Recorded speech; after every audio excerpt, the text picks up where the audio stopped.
Deu na telha, veio até Sorocaba para bater um papo com o maior craque das quadras do mundo. É isso, Falcão?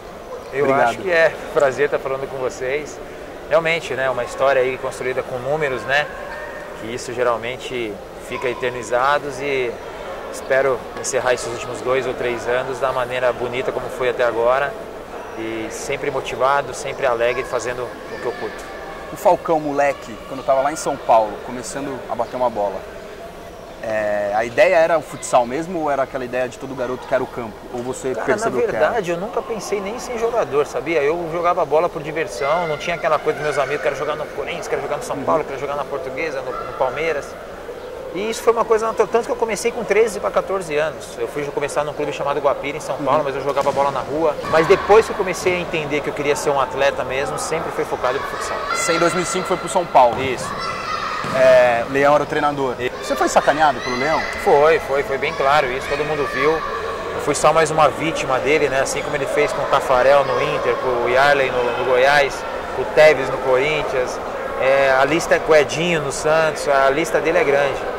Então, no meu caso, eu não tive a oportunidade. Eu podia ter tido a oportunidade, não rendido nada e era direito dele, mas eu lembro que a torcida gritava o meu nome, aí que ele não colocava de birra. Então ele era birrento, mas teve uma hora também que quando eu comecei a perceber que era pessoal demais, eu acabei voltando às quadras, coisa que eu não me arrependo nem de ter ido. Tirando o Leão, foi tudo muito perfeito, e nem de ter voltado às quadras, que foi quando eu comecei a conquistar uma série de títulos e conquistar cada vez mais o respeito dentro do meu esporte. Mas não existe mesmo uma frustração? Nenhuma. Eu sou muito bem resolvido com isso, até porque o São Paulo me deu um contrato de 3 anos para que eu continuasse, porque o Leão saiu na terça e eu saí na quarta. Eu já sabia que o Leão não estaria mais e eu estava decidido a voltar para as quadras. Eu já estava decidido aqui, então foi uma opção minha ter voltado. Não foi aquela coisa, não deu certo, eu saí, mas não tive ninguém. Não, além do São Paulo eu tive uma série de propostas, mas se eu tivesse que continuar no futebol, eu teria continuado no São Paulo. Mas eu vi que toda aquela aceitação, todo aquele burburinho que hoje, 10 anos depois, eu respondo sobre isso, é por causa do que eu fazia no futsal. Então não precisava estar no futebol para ter uma aceitação do público no geral. No futebol eu vi o carinho que as pessoas tinham pelo Falcão do futsal. Você tomou frente ano passado, falou que não jogava mais pela seleção brasileira, Isso. Enquanto continuasse o Edson Nogueira como diretor de seleções. Se não fosse o Falcão, seria mais difícil você fazer o que você fez, mobilizar? Seria. Eu sei da minha importância no meu esporte. E todos os atletas, meus amigos que estiveram empenhados nessa campanha, não era uma coisa minha, era uma coisa de um grupo de atletas que queriam bem da seleção, não era pro bem do Falcão, ou daquele, porque essa pessoa estava afastando os principais ídolos do futsal. Ele queria tomar conta de tudo e mandar em tudo numa situação totalmente enérgica, coisas ultrapassadas, coisas de antigamente, que não funcionam hoje. Mas como você falou, obviamente, teve que partir de mim, outros atletas pediram para que partisse de mim, porque com certeza a repercussão seria totalmente diferente, como aconteceu, e a gente acabou conseguindo mudar muita coisa. Você já começa a pensar, enquanto você parar, você falou daqui uns 2, 3 anos, em se transformar num dirigente? Porque você é um gestor hoje. Desde o Santos, você vem trabalhando como gestor. É algo que passa pela sua cabeça? Passa pela minha cabeça. Eu não penso em ser treinador, principalmente de clube.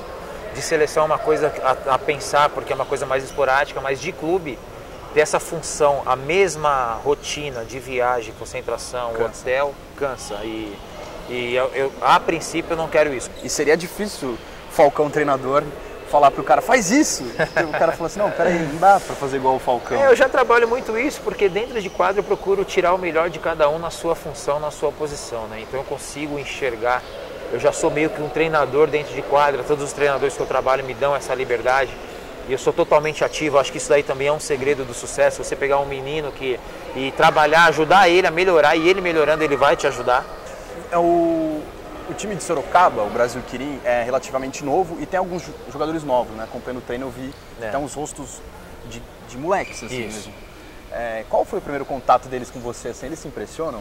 Nossa, bastante, eles ficam muito assustados. Tô no vestiário com o Falcão, muito, cara. No começo, eu vejo que eles ficam olhando como eu amarro o tênis para jogar, como que é a minha concentração. Eu sei porque quando eu era moleque eu também olhava as grandes estrelas do futsal da mesma forma e eu idolatrava os caras mesmo. E eu vejo essa molecada, o Pimpolho que está aqui, que é o mais novinho, que você deve ter visto. O primeiro contato meu com ele foi quando ele foi para a seleção e ele ficou no quarto comigo. Então imagina, ele vai para a seleção e fica no quarto comigo, ele ficava todo... O controle eu chegava no quarto, o controle estava na minha cama, do ar-condicionado estava na minha cama. Ele perguntava quem ia no banho primeiro. Então isso é muito legal, isso é um respeito muito grande. Mas ao tempo você vai mostrando que você é uma pessoa normal. O Falcão é um personagem que joga futebol. Mas fora dali você tem que passar essa tranquilidade, essa liberdade para eles. O sucesso já subiu na sua cabeça em algum momento da tua vida? Cara, não, porque eu acho que o sucesso, se andar junto com a inteligência mental principalmente, o sucesso vai durar mais, né? Então eu tô nessa pegada aí há 12, 13 anos e é difícil você ver um atleta de alto rendimento manter tanto tempo nível. Então acho que é o respeito, é você saber se colocar no seu lugar. Eu sempre treino igual todo mundo.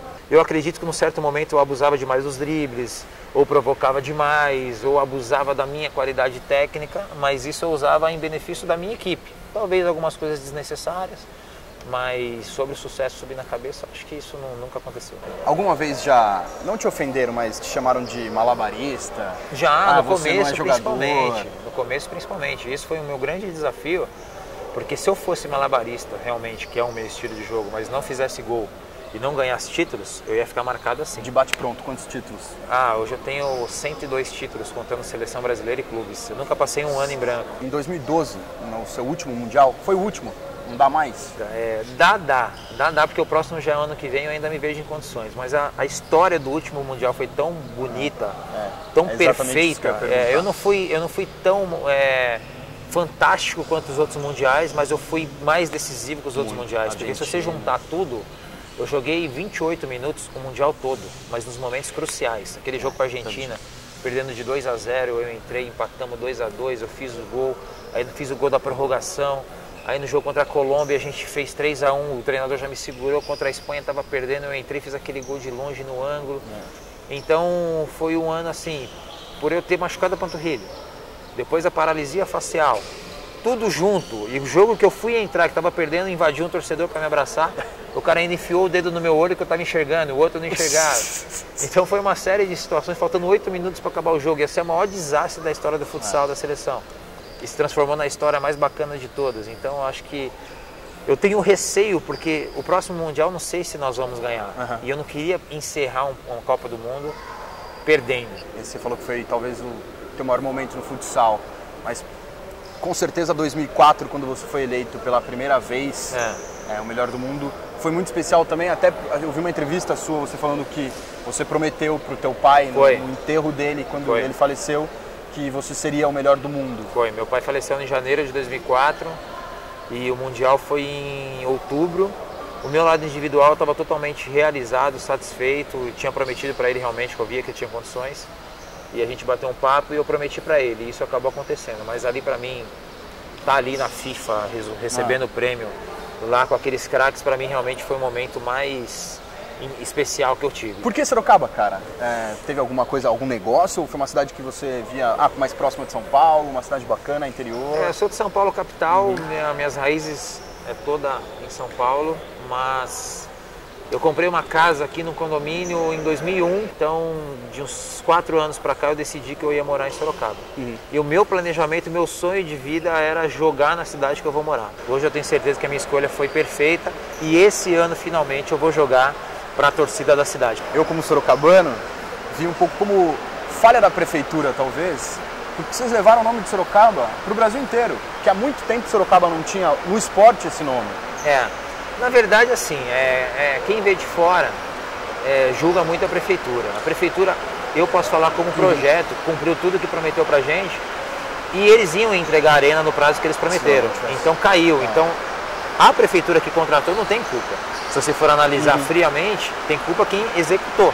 Falcão, você tem 2 filhos. Tenho 2 filhos. Como não pressionar os 2 moleques com essa... quero ser jogador e tal. Como não pressionar eles, cara? O Enzo tem mais estilo de futebol de campo, ele tem todo estilo de futebol de campo. E eu, como pai, o meu sonho era que eles não quisessem ser jogador. Eu falo isso para as pessoas, mas como, né?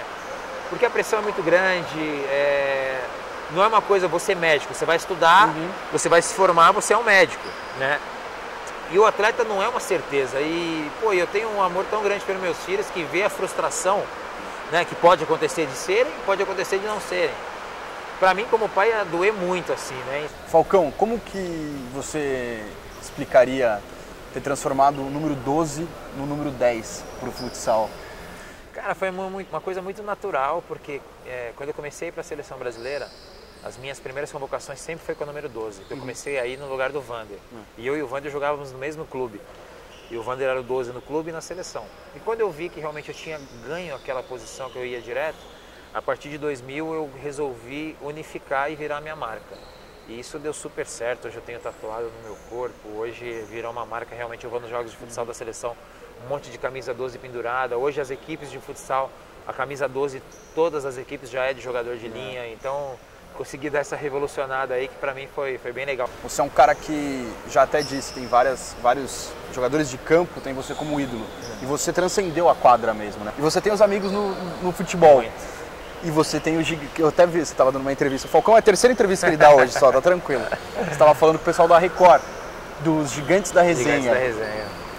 Uma galera, Ronaldo, Neymar, Roberto Carlos, Kaká, Júlio Batista, Michel Bastos, todos têm o maior respeito por mim, então eu fico feliz de ver o número de seguidores que eu consegui alcançar. O segundo atleta que mais tem seguidores, tem 830 mil atrás de mim. Para mim é muito legal, mas eu também penso no esporte e eu torço muito para que apareça outros jogadores com a mesma característica. Você ser um grande jogador, muitos são. Você ser um ídolo é uma junção de coisas. Você tem que ganhar títulos, você tem que fazer gols, você tem que saber dar entrevista, você tem que saber olhar para a câmera, você tem que saber interagir com o público, você tem que assumir a sua responsabilidade. Tem que ter paciência. Tem que ter paciência. Quantos jogos o pessoal está dentro do ônibus tomado banho e eu ainda nem no vestiário fui. Mas eu não vejo isso como um problema, eu vejo isso como um reconhecimento e uma conquista. Falcão, brigadão. Obrigado você, para mim é um prazer estar falando Brigadão. aí. Deu na telha com o maior de todos os tempos do futsal. Valeu, até mais. Valeu, Deu na telha. Tamo junto.